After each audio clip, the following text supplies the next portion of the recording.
விகார விடக்குடமின் உட்கிடப்ப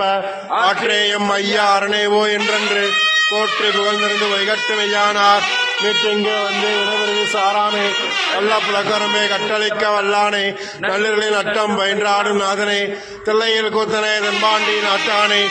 அல்லல் விரை அறுப்பானே ஓ என்று சொல்லற் கரியானே சொல்லி திருவடிக்குள் சொல்லிய பாட்டின் பொருளந்து சொல்லுவார் சோபுரத்தில் உள்ளார் சுவடிக்குள் வல்லோரும் ஏத்த பணிந்து திருச்சிற்றம்பலம்.